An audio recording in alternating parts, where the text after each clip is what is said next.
Friends and family members అందరికీ happy Sankranti అండి. ఈ విధంగా ముగ్గు అయితే వేసాము మార్నింగ్. తర్వాత పూజ కూడా చేసుకున్న తర్వాత ఇంకా పూరీలు మరియు బ్రేక్ఫాస్ట్ అయితే పూరీలు అండి. లంచ్ ఇదైతే మా పాప వేసిందండి ముగ్గు. నాటుకోడి చికెన్, దీన్ని ముందు రోజు తీసుకొచ్చారండి. తర్వాత దీన్ని కట్టెల పొయ్యి పైన కట్ చేసి కర్రీ అయితే చేసాము. ఆ వీడియో అయితే పెడుతున్నానండి ఇప్పుడు. టేస్ట్ అయితే చాలా బాగుంటుందండి, హెల్దీ. నాటుకోడి కూడా చాలా బలం ఉంటుంది. ఇదైతే 2 kgs అలా ఉంది, 2 kgs పైన ఉందండి. కట్ చేసిన తర్వాత 2 kgs అయ్యింది. ఈ విధంగా కట్ చేసి తీసుకొచ్చిన తర్వాత ఊర్లలో అయితే వాళ్ళే కట్ చేసుకుంటారు కదండి, మనకైతే ఇక్కడ తెలియదు కాబట్టి కట్ చేపించి తీసుకొచ్చాము. ఈ విధంగా 2-3 సార్లు వాష్ చేసుకోవాలి. హెల్దీగా ఉంటుంది, టేస్ట్ కూడా చాలా బాగుంటుందండి. ఈజీ ప్రాసెస్లో అయితే మీకు చూపిస్తున్నాను ఫ్రెండ్స్. కావాల్సిన పదార్థాలు: ఉల్లిపాయలు, పచ్చిమిర్చి, గరం మసాలా, అంతే అండి. కొద్దిగా నూనె వేసి ప్రెషర్ కుక్కర్లో అయితే చూపిస్తున్నానండి. ఉల్లిపాయలు కొంచెం ఎక్కువనే పడుతుందండి, మనకి గ్రేవీ కావాలి కాబట్టి. బిగ్ సైజ్ ఆనియన్స్ ఒక 5 కట్ చేసుకోవాలి. పుదీనా, కొత్తిమీర కూడా శుభ్రం చేసి పక్కకు ఉంచుకుందాం. కొంచెం ఆయిల్లో బాగా ఫ్రై అవ్వాలండి ఆనియన్స్ అనేవి. ఇలా బాగా ఫ్రై చేసుకోవాలి. సిమ్లో పెట్టేసి ఇందులోనే ఫ్రెష్ అల్లం వెల్లిపాయ పేస్ట్ కూడా వేసుకోవాలి, 2 స్పూన్లు.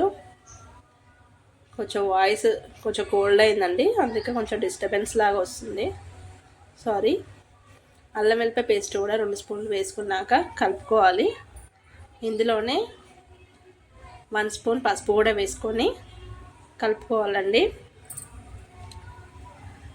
చాలామందికి నాటుకోడి చికెన్ చాలా ఇష్టం కదండి. ఇప్పుడైతే ఇందులో పుదీనా, కొత్తిమీర కూడా వేసుకుంటున్నాము. ఆనియన్స్ అయితే బాగా ఫ్రై అయినాయండి. ఇందులో వేసేసుకున్న తర్వాత దీంతో పాటు ఫ్రై చేసుకోవాలి 5 మినిట్స్. ఇందులోనే మనం నాటుకోడి చికెన్ కూడా వేసేసుకోవాలి.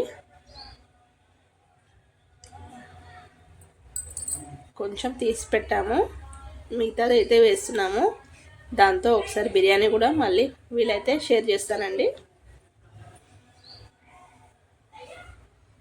మొత్తం మిక్స్ అయ్యే వరకు కలిపేసుకోవాలి. ఈ ఆనియన్స్తోనే మనం ఒక 10-15 నిమిషాలు సిమ్లో పెట్టి ఫ్రై చేసుకోవాలండి. కుక్కర్లో వేయడం వల్ల మనకి ఈజీగా పీసెస్ అనేవి ఉడికిపోతాయి. ఒక 5-10 మినిట్స్ తర్వాత అంతలోపు మేము పక్కకైతే బగారా రైస్ అయితే వేస్తున్నాము కాంబినేషన్కి. కారం 3 స్పూన్లు వేసానండి, కరెక్ట్గా సరిపోయింది. ఇందులోనే సాల్ట్ కూడా తగినంత వేసుకోవాలి, కావాలంటే మళ్ళీ యాడ్ చేయొచ్చు సాల్ట్ అనేది. ఫస్ట్ అయితే ఇప్పుడు వేసేసుకుంటున్నాము. రైస్కి చూసి వేసుకోవాలి కాబట్టి కొంచెం తక్కువనే వేసాము. మొత్తం మిక్స్ అయిన తర్వాత ఒక 10 నిమిషాలు అలాగే పెట్టాలండి. ఇటు సైడ్ అయితే రైస్ అవుతుంది. గరం మసాలా మరియు మిరియాల పొడి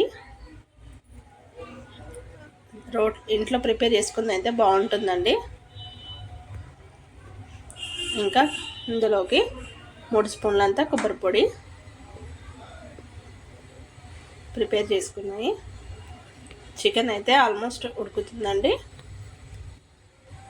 మరొకసారి బాగా కలిపేసుకొని కొంచెం మనం వాటర్ అయితే యాడ్ చేయాలి. వాటర్ చూసుకొని వేసుకోవాలండి. ఒకసారి బాగా కలిపేసిన తర్వాత ఇంకా కొంచెం సాల్ట్ పడుతుందని, తక్కువ ఉందండి వేసాము. ఇంకొంచెం వాటర్ యాడ్ చేసేసి గరం మసాలా, మిరియాల పొడి వేసేసి కలుపుకోవాలి.